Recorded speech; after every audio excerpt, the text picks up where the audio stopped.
I always read literature, Mm-hmm. and Oh, yeah. I always admired people who write very well. As I was saying to you last night, that I really can't read things that are badly written. If I'm stuck in an airport and have nothing to read, and I just there's nothing good in the bookstore, and I read just by an ordinary novel, and it's not well written, I just can't read it. And when I find a piece of literature that's well written, I am really enchanted. It's very individual. What is well written for you? Like it has a story, it has a plot, or just language? I mean the language, if it's well written. And on the other hand, I think teaching was an important thing. Mm-hmm. So in teaching, I Talking so to often students and like speech. I mean, giving for example, when I was teaching lecture. Heidegger has invented his own language. Yeah. I mean, part of it is current German expressions, ordinary, non-philosophical, but current German expressions. But so much of it doesn't work in English. I mean, it's very, very awkward. So much of his the standard English translations. So when I was teaching it, I was trying to explain it in good English. And I found more and more that I could say everything, without technical language. I think, people say, oh, Heidegger cannot be translated.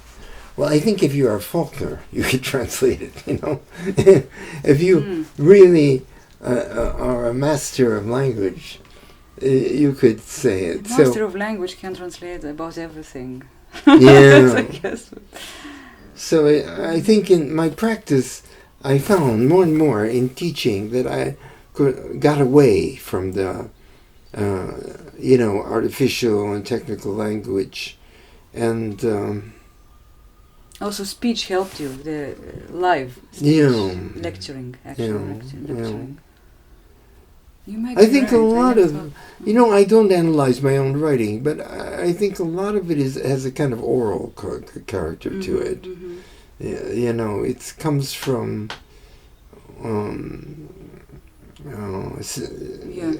Oral.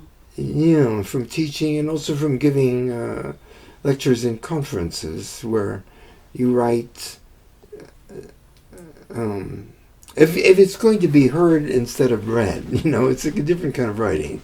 Because if it's going to be read, then the reader can take a lot of time and go back. But if it's going to be a lecture that you're only going to hear once, you can't go back. So, so I think the writing becomes different.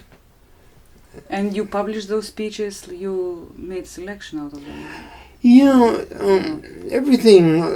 Many things started as a lecture. I always say yes to everything. So somebody invites me to give a talk, and sometimes it becomes an article. And I work more, and I publish it, and then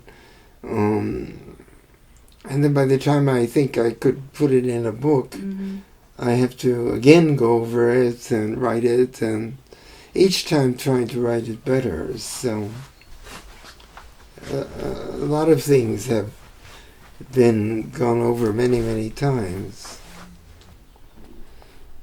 I think on the one hand, there is no reason, there is no virtue in writing badly. I mean, if you cannot write, many people cannot write very well. Okay, so maybe they can think very well, but they can't write very well, and that's okay. But it's not a good thing to write badly, So if you can write well, that's wonderful, and you should do so. It's also this connection between speech and writing. Speech, some people speak well. They give fascinating talks, but when it goes down to written text, and vice versa. and the combination is difficult. It seems that you manage that. Your speaking language, speech is as good very often as written text. It's very. Yeah, you're. Oh, you work on this.